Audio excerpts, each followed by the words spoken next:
Live from the NHTV studios in North Haven, Connecticut, this is the Open Mic TV show. I'm your host, Michael CUOMO. Welcome along on this Wednesday night, August 21st, 2013. I am back. Unfortunately, wasn't able to make it last Wednesday night. I think we had a replay up on the air, but I am back tonight with my special guest as promised, Charlotte Timberman from the Animal Haven in North Haven, Connecticut. She will be joining me momentarily, so get ready with your calls at 203-234-0025. We are going to be talking with Charlotte about the Animal Haven, some of the pets that they currently have there, what type of dogs, cats, etc. We're going to talk about the history of it. It's actually their 65th anniversary. So that's a great accomplishment. We're going to talk about some fundraising events coming up. So if you have any questions about, adopting a pet from Animal Haven, if you possibly already adopted a pet from them in the past and you want to call in and talk about your experience and how you enjoyed it, we'd certainly love to hear from you. So she'll be coming on momentarily. Just a couple quick announcements before we bring Charlotte on.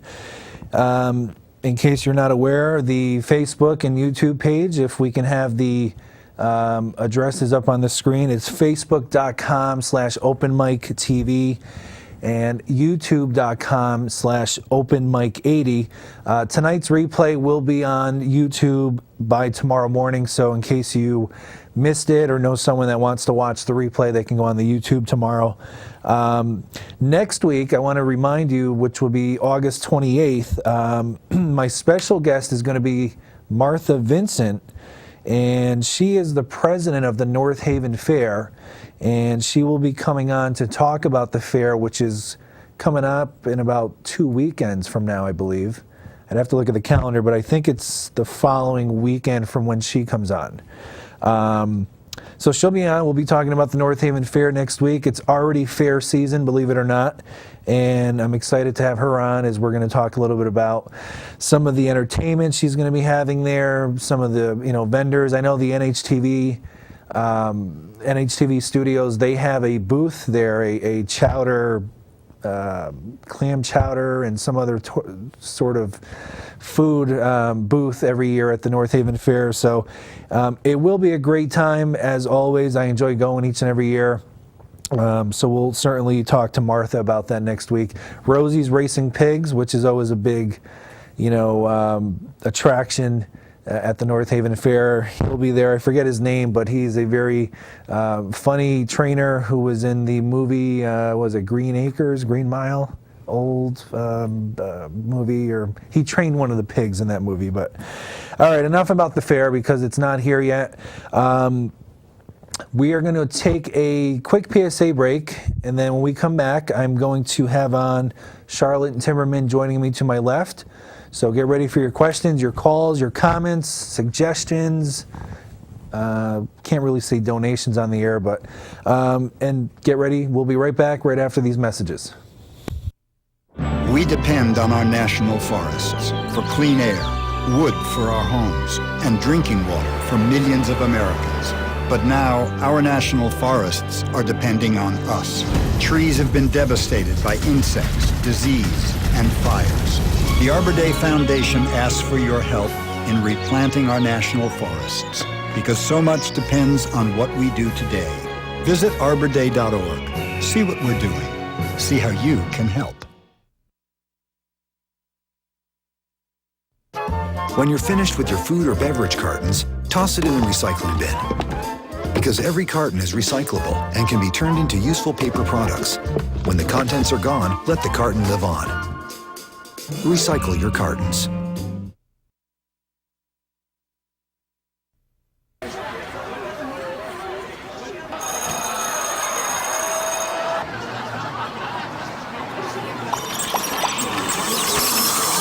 Stop. Whether it's on the way to school, at school, or online, bullying has become a non-stop threat to our youth today. Is your child being bullied? The National Runaway Switchboard can help. If you're having a hard time, get online or call to chat now. Grandpa, look what I got. Let me see. Oh, Dad, wait till you see the bike we got for Jake. Hearing loss happens gradually with age, making it easy to ignore. Yet most older Americans aren't getting their hearing tested. Untreated hearing loss can keep your loved ones from enjoying what they cherish most. Dad, can you hear me? Don't let that happen. Speak up about hearing loss. You'll be glad you did. All right, ladies and gentlemen, welcome back to the Open Mic Show. As promised, to my left, my special guest tonight is Miss Charlotte Timberman from the Animal Haven. Charlotte, thank you for joining me. Thank you for having me. Appreciate it. Before we start, I want to give you an official Open Mic with Michael CUOMO coffee mug. Oh, thank you. Absolutely. And the only thing I ask is you don't put any cat litter in it. I won't do that. Coffee preferably, but thank you for joining me. I know you have a very busy schedule, so I do appreciate it.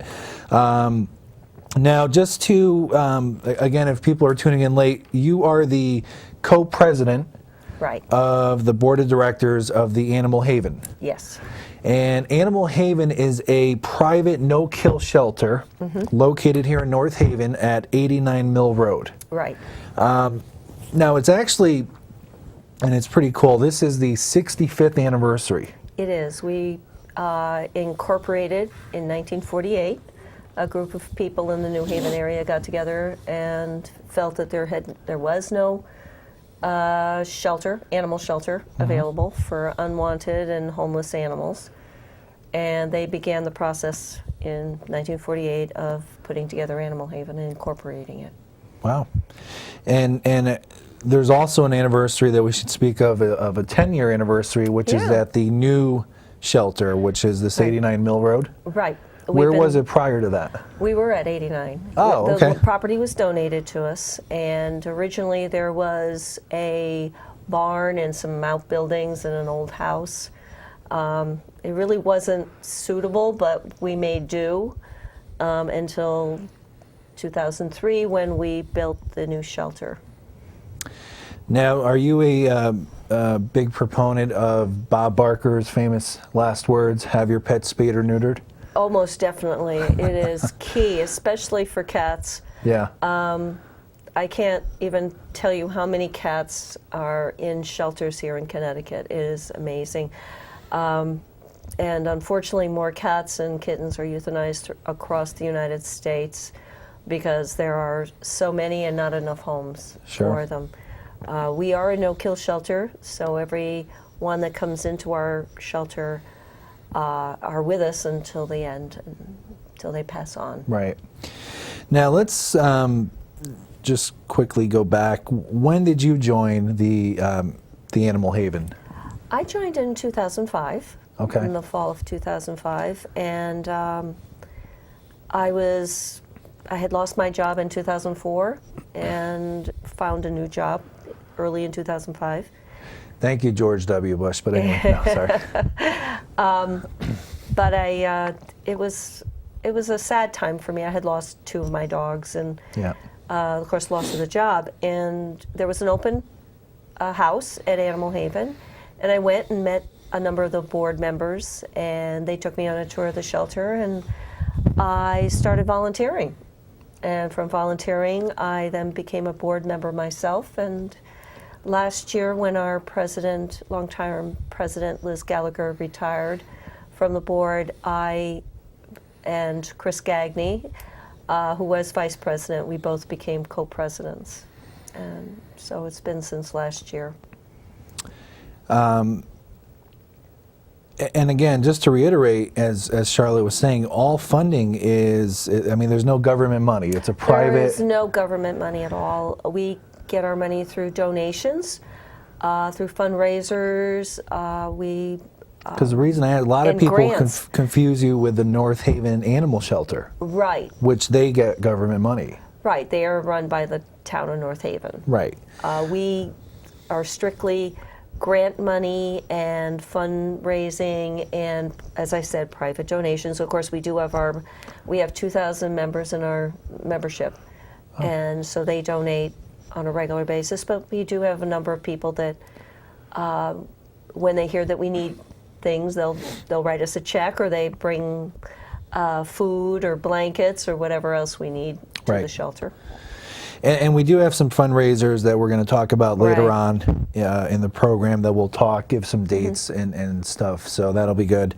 I was going to ask you, just reading in some of the literature here, currently the Animal Haven, give or take, of course, has about 120 cats and kittens? Yes, some of those are at the shelter and some of those are at foster. Okay, but only about 10 dogs and puppies? Yes, we can house up to 18 dogs or puppies, sometimes a little more depending upon their size and age. But the dogs tend to come in and go out very quickly. We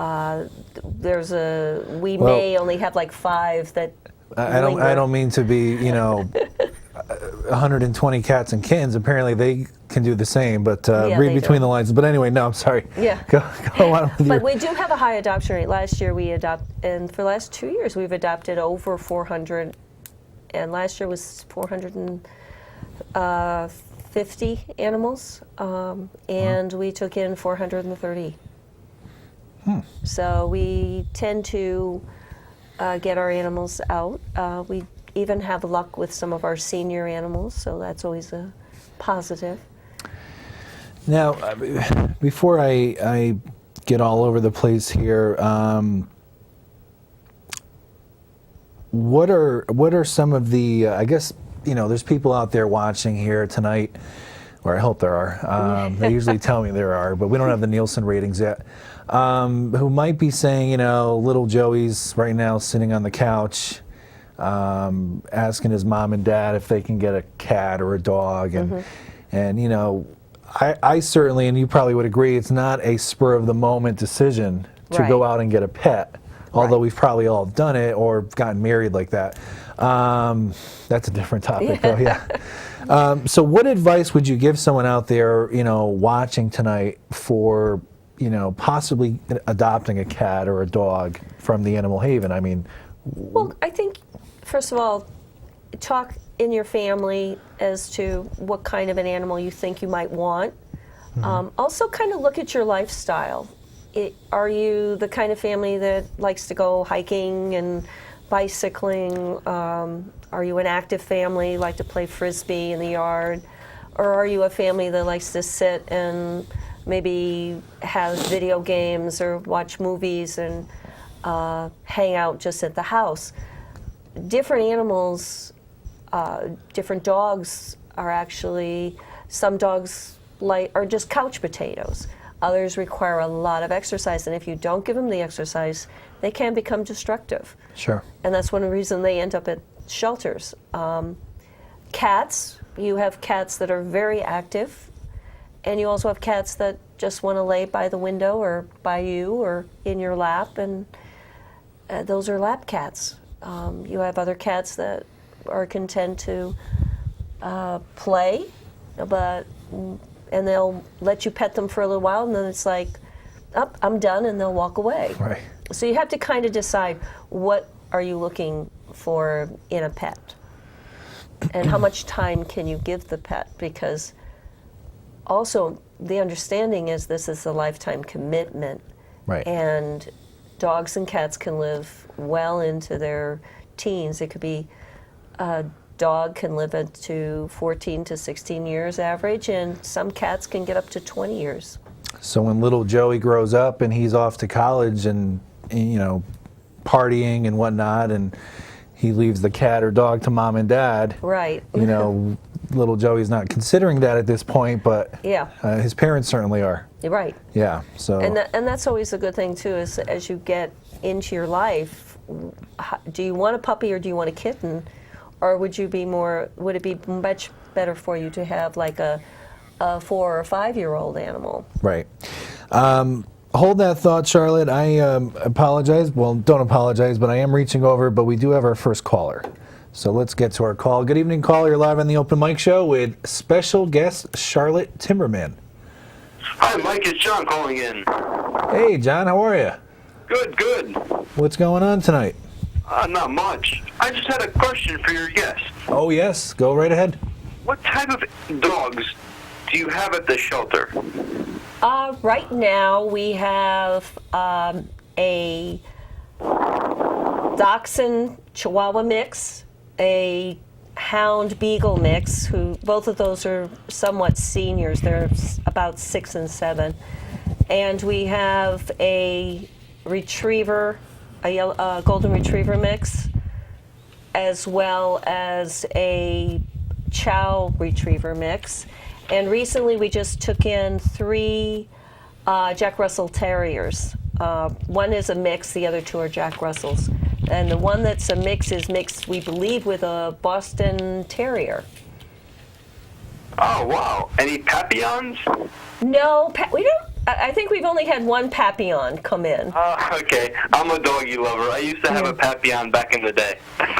It's amazing. Actually, I always advise people to come over to the shelter periodically, because not all our animals get up on our website or on Pet Finder. Oh, okay. Because we do get purebreds, we get Bichons, miniature poodles. We've had everything up to English Mastiffs.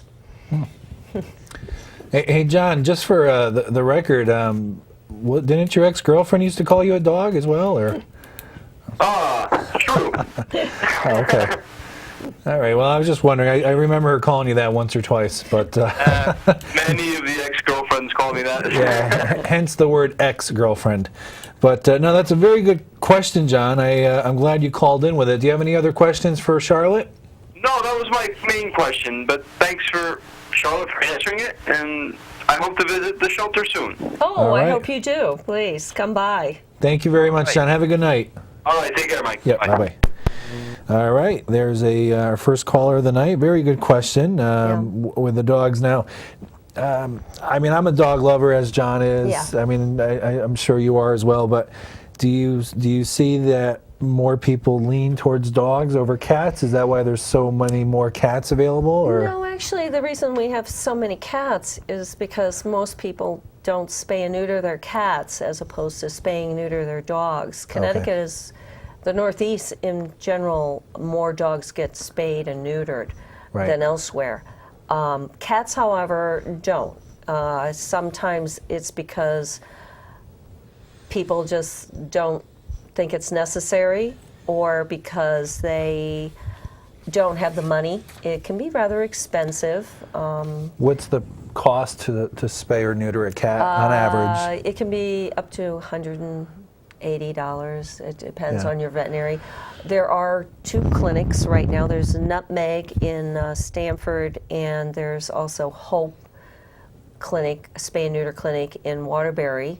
We actually use Hope for most of our animals for spay and neuter, because all of our animals are spayed and neutered before they're adopted out. And that at Hope, with their shelter cost, is $50. And they also have a low-cost rabies and vaccine program as well. That's very reasonable, because I have a Bichon, and he hasn't forgiven me for getting him neutered. But besides the point, I think his neuter was around $400. Yes, it can be that high. I mean, it all depends on your vet. I mean, we get discounts, but not that sizable. Hope is probably the cheapest, and they're excellent. They have certain hours for shelters and certain hours for the general public. And if anybody would be interested in more information, they could always call the shelter at Animal Haven. It's 203-239-2641.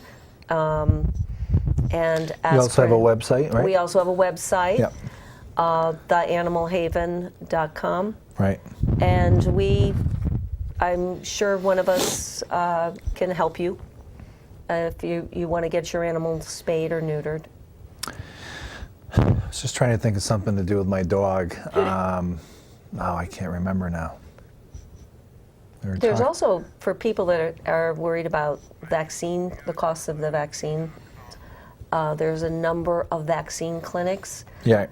Here in North Haven, you can go to Petco on Sundays or Choice Pet Supply here on Washington Avenue. Oh, okay. They both have vaccine vet clinics. where they can get your heartworm test done or feline leukemia for cats tested, and you can get your vaccines done at a very reasonable price. Charlotte, we're going to get to our next caller. Good evening, caller. You're live on the Open Mic Show with special guest Charlotte Timberman. Yeah, good evening, Michael. How are you? Good evening, Ed. How are you? Very well, very well. Thank you. And I'm enjoying the program tonight. I did have a question for your guest. All right, go ahead. Just for a little bit of background, as you may know, Maureen and I have adopted senior golden retrievers over the years. We started at Yankee Golden Retriever Rescue, and I remember before we adopted our first golden, they would send a representative out to the house to do. It really was an extensive interview. They wanted to,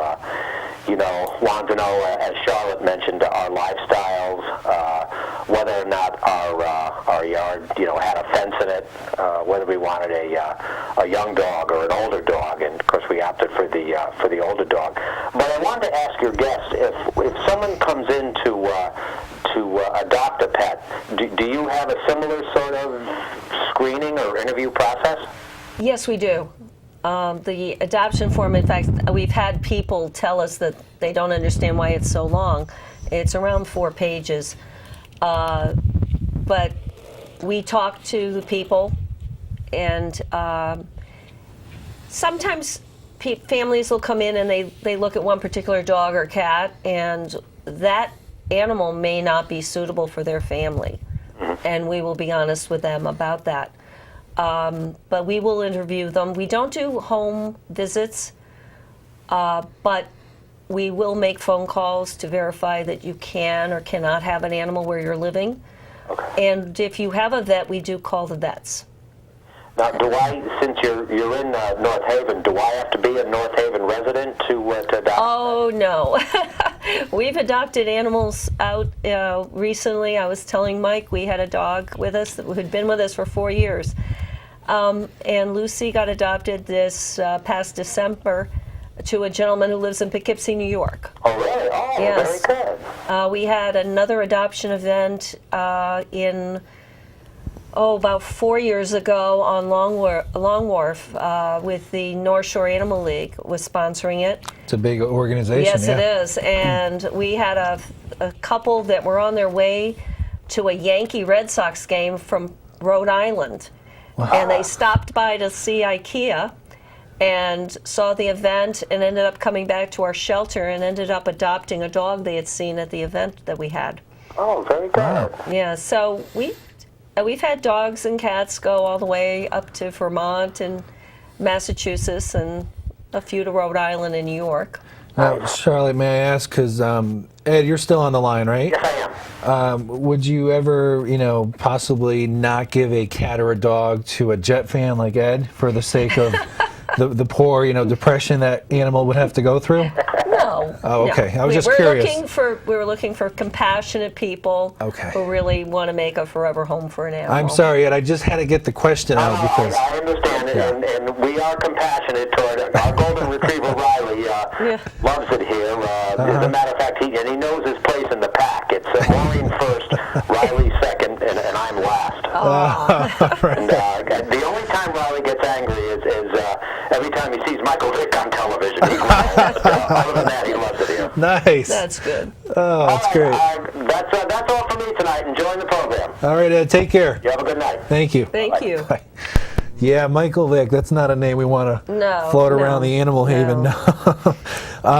That's what I forgot to, as Ed was talking. My dog Jack, who's a Bichon. Now I found this very interesting, but my my vet, who I won't mention the name, who I'm very happy with, we brought Jack in there because he was having some anxiety issues. He wouldn't actually go into the kitchen from the living room. He was kind of afraid. So upon bringing him to the vet, we left the vet with a bottle of Xanax for the little 8-pound Bichon, and I found it comical because after he took one, he was passed out on the couch. So I don't think he knew if he was in the kitchen or living room. But have you heard of Xanax being given to? Yes, a lot of times they do. If you can't modify the behavior and can't figure out why the animal is anxious about going into a room or being alone, the vets will prescribe a Xanax, or they'll prescribe some other medication for them. Oh. There are other herbal and natural products out there that work. They actually have a product out that it's like a air freshener, only you don't smell it. It's pheromones, and they have it for dogs and for cats. I've used it because I foster cats for the shelter, and I've used it when I have one room set up for the fosters, and I'll plug it in when I have an anxious mother or kittens that are stressed. Yeah. And it calms them down. You'll just notice a little bit more. They're a little bit more calm. Well, yeah, the Xanax certainly calmed Jack down for about 3 days. Now, Charlotte, there is the question, and we talked about the adoption process and the background check, but a question that you get a lot, we were talking about beforehand, before we went on the air, is where do you get your pets from? Where do all these cats and dogs come from? Yeah, well, that's a good one. Yeah. We do get animals that are what we call personal surrenders, and that is when a family, for whatever reason, be it a change in the personal issues such as a divorce or health reasons, or sometimes it's financial reasons. Sometimes people are moving, and wherever they're moving to, they can't take the animal, or they feel it's not, it would be too stressful for them if they're moving across country or such. We had 2 dogs left with us, surrendered to us some years ago.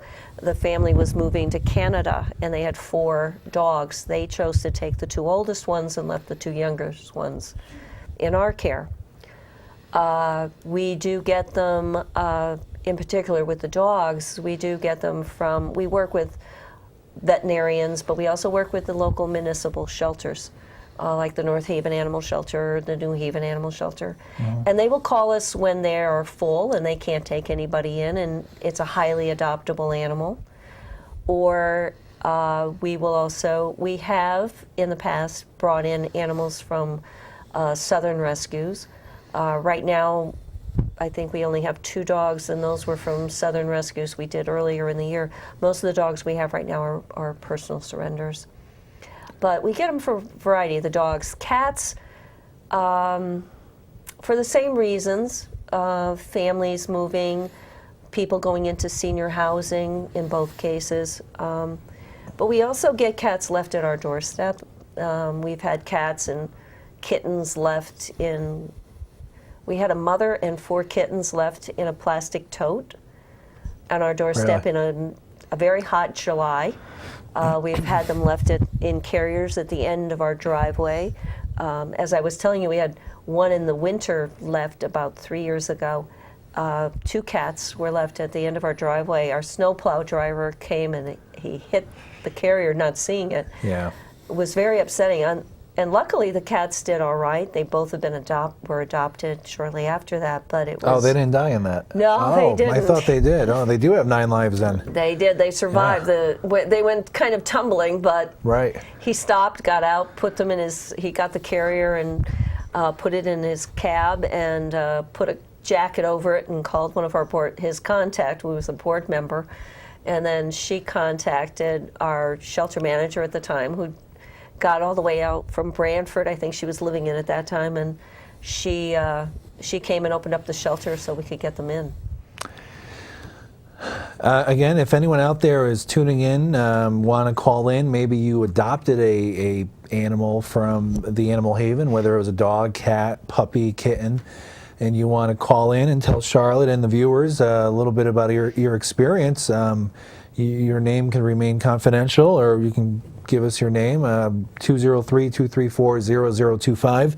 We'll be here for about another half hour. And if you have any questions for Charlotte about the adoption process, some of the animals that they have at the Animal Haven, more information about her organization, by all means, give us a call. And Charlotte, I want to quickly talk about upcoming fundraising events. Okay. We'll start with the the one that's approaching the first or the soonest, and that's on Sunday, September 8th. It's a walk-a-dog-a-thon. Right. This is our 19th year. Walk-a-dog-a-thon. There you go. Say that 4 times fast. And that's going to be on the North Haven Green. Right. Okay. Yeah. And it's your, how many years? 19. 19 years, wow. 19 years. This is our 19th. I mean, is it basically people sign up, register, bring their dogs, and walk around? We have an early registration, which we ask people to get their pre-registration in by September 1st. But we also do registrations the day of the event. If you get a pre-registration, it's $15. At the day of the event, it's $20. We have vendors. We do some contests. Well, it's a wonderful day. We get to see all kinds of dogs, everything from the tiny teacup Chihuahua all the way up to some Great Danes, and everybody in between. A lot of times it's people just meeting and greeting each other. It's a very social event. A lot of people bring their animals that have they adopted from Animal Haven to the event, so we get to see the ones that have been gone and see how they've changed. And a lot of times you'll see this very hyper or very sad dog, and they get adopted and they come back a very confident dog, and it's wonderful to see how they've blossomed. Now, just for my own understanding, are there any grids on the lawn there with like 100 squares? And if a dog poops in one of the squares, you have a raffle? No. Okay, that's only at the North Branford Festival. Yeah. Okay. We do have what we call our paw auction, which is a small auction where you buy some tickets, like 10 for $5, and you put it in a cup as to what is in front of whatever we're raffling off, and get a chance to. And then we usually have like, I think we've had up to 7 different items, or 8, 10, whatever we get donated. So that's Sunday, September 8th. Sunday, September 8th. And 12 to 3 p.m.? It's actually, 12 to 3. We ask people to come a little early if they haven't been registered yet before. And the walk generally starts around 1 o'clock. You know, I'm only mentioning it because I'm an NFL fan, and I know Ed is, and a lot of other viewers. I think that's the opening day for the NFL season. Yes. So, you know, if you're a Jets fan or a Patriot fan, there's really no need to watch your teams play anyway, because we already know the outcome. So you might as well go to the Walk-a-Dog-a-thon and catch your highlights on SportsCenter. You'd be surprised how many people have it downloaded on their cell phones and or their personal electronic. And we also have people that have their radios on and are listening to games. And we also see dogs dressed up in football uniforms. I was going to say, yeah. I mean, you probably get a lot of dogs this day. Yes. Dressed up in uniforms. Okay. Now, the next fundraising event is going to be held on Wednesday, October 16th.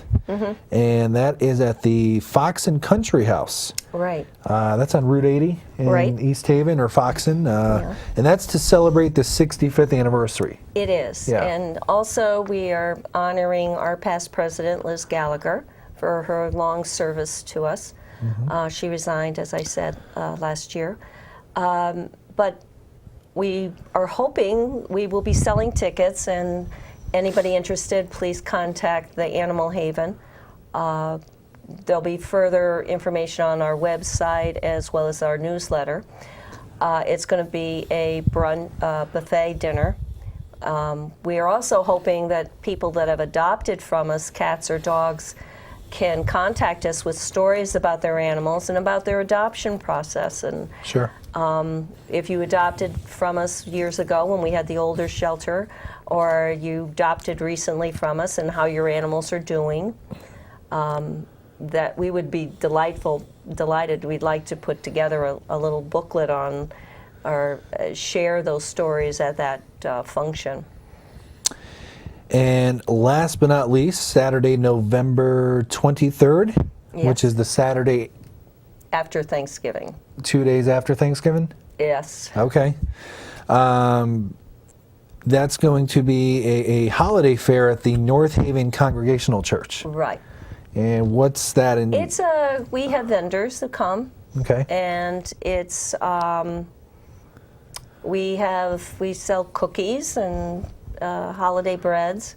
We also sell crafts. At the shelter, and we also have gift baskets we make up and sell, or that are donated to us. But we also have vendors that sell everything from candles to jewelry to dog beds and purses and a variety of things in between, floral arrangements. We also have a spin the wheel contest, and but it's always been a very good and a lot of fun event. Yeah. Now I'm just curious, Charlotte, the walk-a-dog-a-thon on the North Haven Green, is it weather permitting? No, we do it rain or sun. Okay. And it's even snow. Even snow, unless there's a blizzard and they shut us down. Let's hope there's not one in September 8th. Let's hope not. And if there is, just don't eat the yellow snow. Yeah. Now let's quickly touch up on, I know we were talking earlier before the show, volunteers. Yes. You guys could always use volunteers for what sort of role? We always are looking for volunteers who can help us with fundraising and helping us out at some of these fundraising activities. Sure. We also, like at Christmas time, we do Christmas wrapping at the Barnes & Noble in North Haven, and as well as in Milford. We also do. We also need volunteers to help with adoption awareness events. We go off-site on these events, but we don't adopt on-site. We require people, if they are interested in the animal that we have with us, to go back to the shelter and fill out the proper forms. But it's really an awareness that, hey, we're here for you. Sometimes it's a way of people understanding that there is a private no-kill shelter in Connecticut and in their community, that if they need to give up their animal, we're available to them. And also, last weekend, I had 2 events, and I'm happy to say that one of the cats that I had at the first event was adopted by a family that saw her at my event.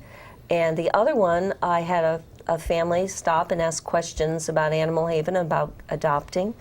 They did not adopt the kitten I had, but they adopted 2 when they went back to the shelter. So it was a very positive experience for me and for the staff. A lot of times it's hearing people tell us their stories about their adoptions, either adopting from Animal Haven or adopting from other rescue groups. And sometimes it's also just listening to people tell us the stories about how they've lost their animal and how much it meant to them. And which brings up a good point. Our question is the old thinking, once you lose a pet, the best way to cope is to get another one? Each person is different and each family is different. Nowadays, they actually have grief counseling through the ASPCA, and I believe a couple of other other sites. Oh, really? I think Tufts University also has a call center. And because I believe it's nowadays people realize how attached families and individuals become with their animals. They become part of their family, and what of an emotional track it is for them when they lose them. Sure. Sometimes it's easy to go out and get another animal for some families. The problem is trying to replace it and assume that it's the same animal that you got. Right. In other words, and not recognizing it's going to have a different personality. Sure. Its needs are different. But for me, I waited close to a year before I adopted another animal. Oh, really? Yeah, after I lost my in 2004 when I lost my Shih Tzu and Lhasa back to back. It took me another year before I adopted. And I went to Animal Haven and adopted. That was my first dog from Animal Haven. Oh, wow. And she was an 11-year-old dog, so she was a senior. Oh. I had her for 5 years, so she was a very sweet dog. I'm just reading some of the, underneath the mission of the Animal Haven and some of the numbers here. You guys receive over 200 calls each week. Yeah. requesting pet information. Yes, we do. So what would a typical caller call in about? Asking what kind of animals you have, or the adoption process, or fees, or? We get those. We also get people saying, we also, again, they get confused with us in animal control, because we've had calls about families, people calling in and saying their neighbors have a pig in the yard. Or they're allowing their cats to roam. That's not what we can. We have no control. We just give them the animal control number. Right. But we do get calls from people who are need to surrender an animal. Okay. Or they have a family member who is perhaps in very bad health. What they need to do with the animal. Right. What the protocols will be. Sometimes it's a matter of, again, yes, asking us about what we have and what kind of animals we have. Which they could do on the website as well. What they can do on the website Yeah. too. But a lot of times they'll call us and they'll say, well, what kind of dogs do you have? Or do you have any little dogs? Do you have a certain breed? Right. But all in all, we get calls just asking, sometimes they'll ask about, do I need to get a certain vaccine? My vet says this. Or maybe it's an animal that they've adopted from us and they just want to talk to us about a certain behavior or a health issue should I bring it to my vet? Or can you recommend a trainer or a pet sitter for us? A number of people bring their pets back to us and just to show off their pets. They're so happy. Yeah. They come back for visits. Yeah. Yeah, and as you were mentioning earlier to the caller, you had a gentleman from New York coming down once a week for... We had Lucy was a dog that had been with us. She was a Lhasa Apso, and she had been with us for around a little over 4 years. And she had issues. She had been passed around. Before she came to us, she had been passed around to 3 or 4 families. So she had trust issues. We don't know her complete history, but we did know that she had trigger points where she would nip or bite. The gentleman saw her on our website, called, and came down from Poughkeepsie, New York. And he visited for, I think it was 4 to 5 weekends, drove down, spent an hour to 2 hours at the shelter with Lucy, got to know every single trigger point that would cause her to maybe bite or nip. And he had already owned Lhasas, he knew their temperaments. As he put it, there wasn't anything he saw that scared him off that he hadn't seen before.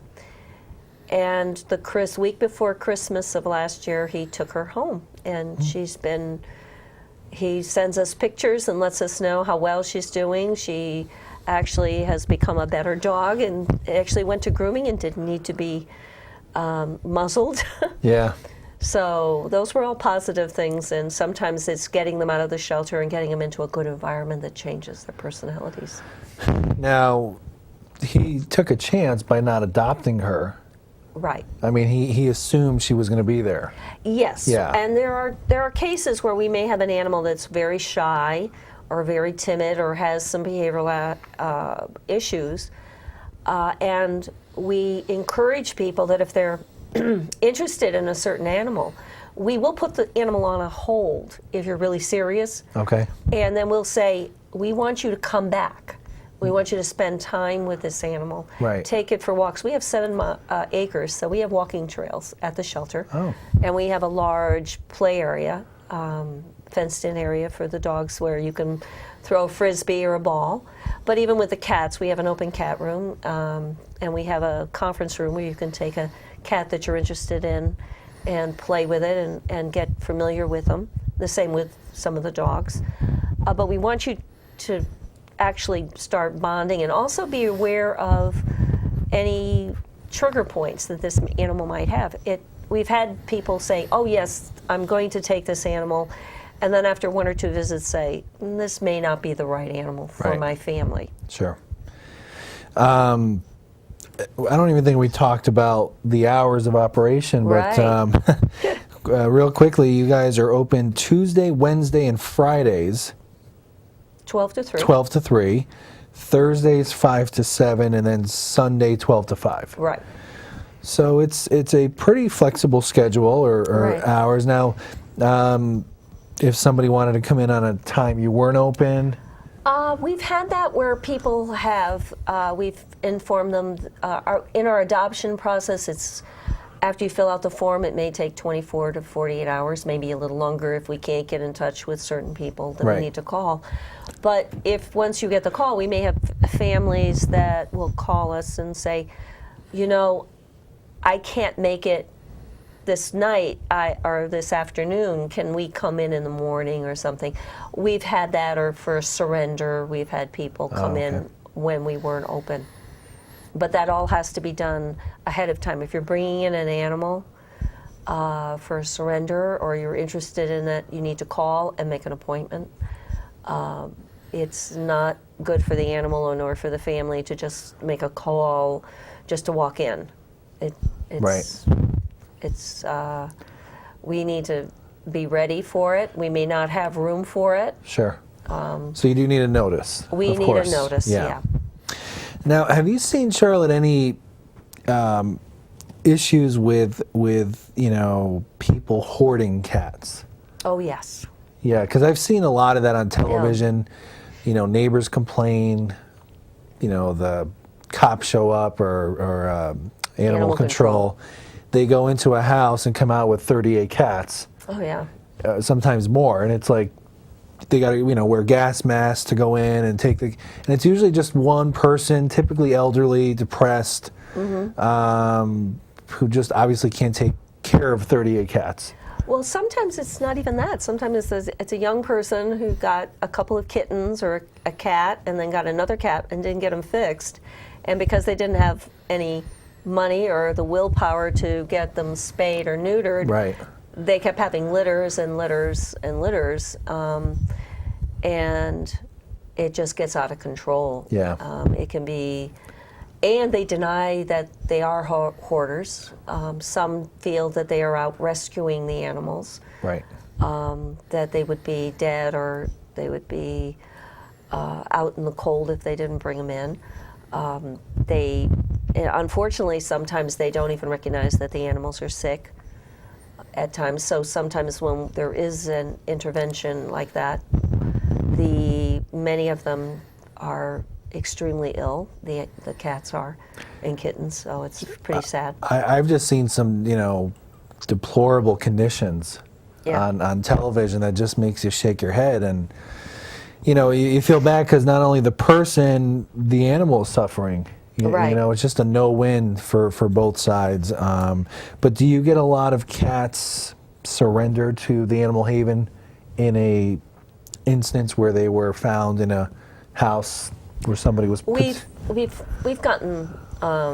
We work with other rescue groups. Okay. So periodically we'll get a call. A year ago we got a call from Waterbury. A woman was being taken to the hospital. It turned out she had quite a few cats and kittens at her house. We agreed to take a few. A few turned into, I think it was 20. Wow. And they were very sick. Now, recently we worked with the Branford Compassion Club. They have, they do primarily, they just do exclusively cats. And they contacted us, and we took in a mother with kittens and several kittens from a hoarder. There were, I think, in the 30 or something number. Yeah. But many of them are unsocialized. Many of them have health issues. I have a foster from that last scenario from Branford, and she's very, very shy, and she's only a kitten herself, and she has 3 little kittens. Oh, wow. She gave birth to 3 kittens. So the vets tell us she's under a year old, probably about 9 or 10 months old. Wow. So from what I'm gathering here of listening to these stories, I guess the one thing I'm taking away is if you have a cat, yeah, to get it spayed or fixed or neutered, right, or else you could end up potentially with 30 cats. Yeah, in the blink of an eye. Right, and if you do have an indoor-outdoor male cat, if he's not neutered, he's going to go out looking for a female. And he could get into cat fights, which means he could be susceptible to feline leukemia, feline AIDS, or other diseases that are out there. Right. Not to mention the fact that the majority of cases of domestic animals, cats are the highest ones with rabies. Oh. So, and in Connecticut, even here in North Haven, if you allow your cat out, you're risking its life, because we do have coyotes. We have what they call fisher cats, which are very large weasel-type animals. Mm-hmm. And I'll tell you a story. A gentleman that I know, he was talking to me, and he told me his wife's best friend was taking her Chihuahua out for a walk when it was attacked and carried off by a red-tailed hawk.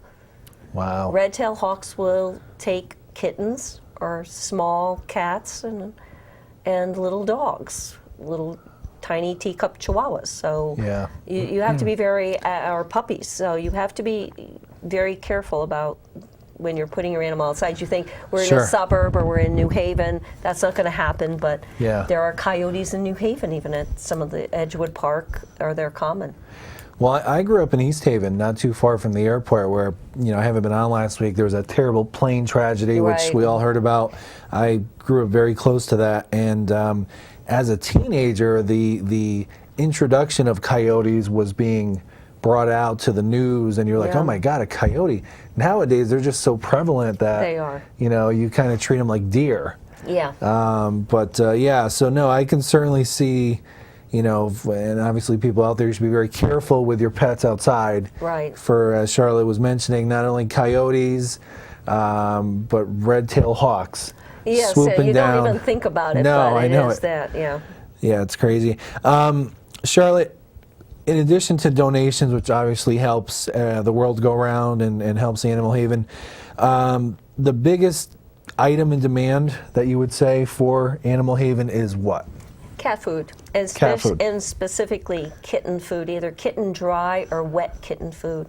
Over the last few years, we've always given our cats and kittens what we would say for all generations or all years lifespan.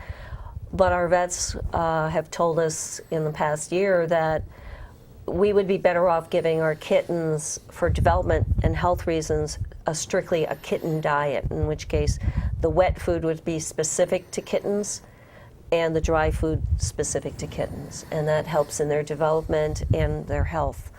And kittens don't digest seafood very well, especially like salmon or tuna. We do get a lot of that, and it's fine for some of our adult cats, but not for the kittens. And so are there any certain brand names that are better than others? Or? Well, actually there aren't many that put out a kitten food. Purina puts out Kitten Chow, which is a dry brand. Okay. Actually, Imes has wet and dry. Fancy Feast puts out a kitten line. They have two types of kitten food, wet food. We also, Eukanuba has a kitten brand. I believe it's Blue Buffalo also has canned kitten food. But we just, dry kitten food, specifically it'll say on the package kitten. There's a number of other dry, higher end cat foods that have kitten specific dry food. Right. But it's a matter of trying to get them a good start and get them to a healthy start and get them at a good weight. Right. Before they get adopted. I'm not really familiar with all the different breeds of cats, but is there, what's the smallest size cat you've seen to what's the largest size? We've seen cats 8 to 9 adult cats at 8 or 9 pounds. We've also had a few that tipped the scales at 18. 18. I've heard of cats getting up to 20 or more. Yeah. It's not healthy for them to be that way. Right. I know at the shelters, because they're not always as active as they might be in your home, we've had a few that have come to be kind of chunky, and so they're on restricted diets so that they'll lose weight, and we try to get them out and exercise them. Sure. And speaking of getting out and exercising, and we are almost out of time, quick reminder, ladies and gentlemen, upcoming fundraising events that the Animal Haven is going to be hosting Sunday, September 8th, which is only in a few weeks. It's a walk-a-dog-a-thon on the North Haven Green. It's from 12 to 3. And as Charlotte mentioned, if you can get there maybe 11-ish, 11:30? 12:30. I mean, yeah, 11:30. 11:30, okay. And then Wednesday, October 16th is the 65th anniversary celebration at the Fox and Country House. I don't know if we mentioned what time that starts. I don't have a time right now. It'll be in the evening, though. In the evening, okay. And last but not least, Saturday, November 23rd, the holiday fair at the North Haven Congregational Church. Do we have a time on that? We generally open up at 9, and it goes until about 2 o'clock in the afternoon. Okay. So there you go. And again, if you want more information on the Animal Haven, you could call them at 203-239-2641, or you can visit their website, which is www.theanimalhaven.com. Yes. All right. And again, you guys are located at 89 Mill Road in North Haven. So that's great. I hope the show will benefit the Animal Haven. I hope you guys get a good response from your visit here. Just to remind everyone, if you know a dog or cat lover in the state of Connecticut who doesn't live in North Haven or has AT&T Uverse and can't watch the show, please tell them about the YouTube page, which we will have our replay up tomorrow on youtube.com/openmic80. Well, Charlotte, we are out of time. So thank you so much for having me. I apologize. Thank you for coming on. Thank you. I'd like to have you on again, and thank you for taking time out of your busy schedule. Thank you. Appreciate it. Good luck with everything. So, ladies and gentlemen, I want to quickly thank the crew in the back with Mike, Martin, and Nick. Thank you for another trouble-free show. Thank you to all the callers and viewers out there. Quick reminder, next Wednesday night, my special guest will be Martha Vincent, the president of the North Haven Fair. She'll be joining me live. And until next week, ladies and gentlemen, from everyone here at the NHTV studios, I'm your host, Michael CUOMO. Good night, everyone.